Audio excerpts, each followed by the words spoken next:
Hello बच्चों। तो कैसे हो आप लोग।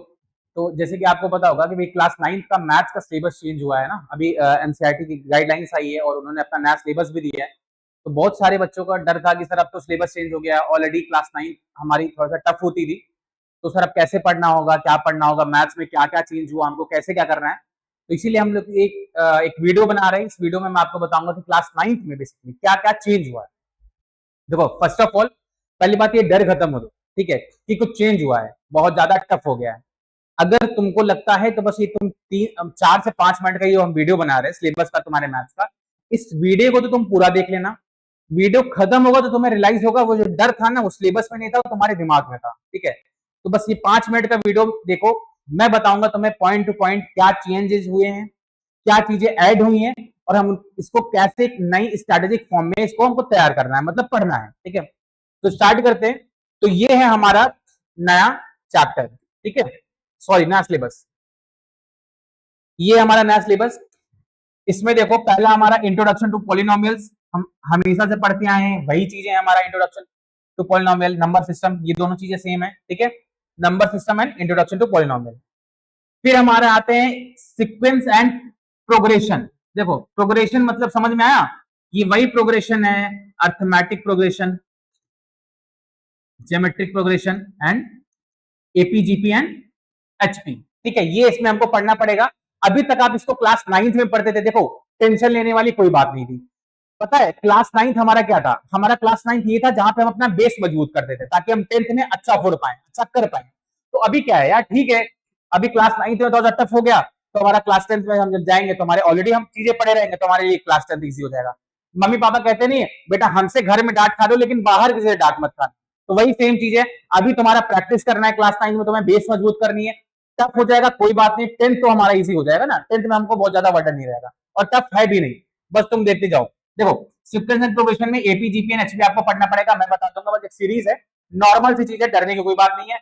ये एक नया चैप्टर जैसे कि एक्सप्लोरिंग एल्जेब्रिक आइडेंटिटीज। ठीक है, इसमें कुछ चीजें हैं आपको फॉर्मूले के टाइप में आपको उसको पढ़ना है, कुछ याद करने वाली चीजें उसी को इंप्लीमेंट करेंगे, हम सीखेंगे कैसे क्वेश्चन में प्रैक्टिस करना है। ये इजी चैप्टर है। ठीक है, linear equation in two variables easy है, ये ऑलरेडी था आपके में। कोऑर्डिनेट ज्योमेट्री ये भी ऑलरेडी था, कोई चेंजेस नहीं हुआ इसमें। इंट्रोडक्शन टू यूक्लिड ज्योमेट्री ये भी था। ठीक है, लाइंस एंड एंगल्स भी हमारा हुआ करता था, ट्रायंगल्स भी हम लोग पढ़ते थे। ठीक है, इसमें कोई चेंज, इतना तक कोई चेंज नहीं हुआ हमारा। क्वाड्रिलेटरल भी कोई चेंज नहीं हुआ हमारा। ठीक है, फिर हम आते हैं सर्कल, सर्कल में भी हमारा कोई चेंजेस नहीं हुआ है। ठीक है, सर्कल तक हमारा कोई चेंजेस नहीं हुआ है। फिर हम आते से एरिया एंड पेरीमीटर। ठीक है, ये नया चैप्टर ऐड हुआ है हमारा, एरिया एंड पेरीमीटर, इसको हमको पढ़ना पड़ेगा। इसमें जैसे कि हम लोग डिफरेंट फिगर्स के एरिया के फॉर्मूले याद करने पड़ेंगे। जैसे कि मान लो यार कुछ भी नहीं है, कुछ डिफरेंट डिफरेंट फिगर्स होते हैं ना, थोड़ा सा कॉम्प्लेक्स भी आएंगे, बस यही है इसमें। और पेरीमीटर के फॉर्मूला क्या होता है, जैसे सर्कल का पाई आर स्क्वायर, पेरीमीटर तुम लगाओगे 2 पाई आर। तो बस वो सारी चीजें देखनी पड़ेगी। सरफेस एंड वॉल्यूम भी आपका सेम ही है, स्टैटिस्टिक्स हम लोग हर बार पढ़ते थे। अब इसमें आ गया इंट्रोडक्शन टू प्रोबेबिलिटी। देखो ये वो वाला प्रोबेबिलिटी पूरा नहीं है इसमें, इसमें एक प्रोबेबिलिटी का छोटा सा पार्ट आपको बता के दे दिया है कि जो आप 10th में प्रोबेबिलिटी पढ़ोगी उसी का एक सब पार्ट है, मतलब थोड़ा सा इंट्रोडक्शन दे दिया कि प्रोबेबिलिटी में क्या क्या चीजें हैं। ठीक है, ये चीजें आपकी नहीं ऐड हुई हैं। ठीक है, तो एक ये चैप्टर हो गया इंट्रोडक्शन टू प्रोबेबिलिटी। ठीक है, फिर आपका एरिया एंड पेरीमीटर हो गया, 2 चैप्टर हो गए। फिर आपका हुआ ये 3 और ये 4। ठीक है, और कुछ भी नहीं, सॉरी ये this one is third and ये 4। ठीक है, ये तो ऑलरेडी था ही आपका। ठीक है, तो आपके टोटल 4 चैप्टर्स ऐड हुए हैं नए। ठीक है, देखो बेटा मैं फिर कह रहा हूं तुम्हें डरने की कोई बात नहीं है। अब तुम अब खुद ही सोच लो, ये 4 चैप्टर है और तुम्हारे पास टाइम क्या है, अप्रैल, बोर्ड एग्जाम कब होगा तुम्हारा, मार्च में। तुम्हारे पास गिने चुने महीने कितने हुए, 11 महीने, 11 महीने हैं तुम्हारे पास, और टोटल तुम्हारे पास इतने चैप्टर है, तुम कंप्लीट नहीं कर पाओगे। पता है वो अभी तुम्हारे अंदर डर है, लेकिन जब सिलेबस हम लोग पढ़ना शुरू करेंगे ना तुम्हारे अंदर से वो भी डर खत्म हो जाएगा। तब रियलाइज होगा कि हाँ वो जब तक वीडियो नहीं देखा था, जब तक हम लोगों ने पढ़ाई शुरू नहीं की थी ना, तब तक तुम्हें सिलेबस टफ लग रहा है। इसीलिए एकदम तुम स्टे ट्यून रहो, एकदम जैसा भी मोटिवेशन है, जैसा भी अभी तुमने रिदम बना रखा है वैसे रिदम बनाए रहो, डरने की कोई बात नहीं। और पहली बात तो कॉन्सेंट्रेट हो, ये चीजें छोड़ दो कि हाँ वो भैया ने ये लॉन्च कर रहे हैं, ये भैया ये लॉन्च कर रहे हैं, ऐसा सिलेबस वहां से मैं पढ़ ले।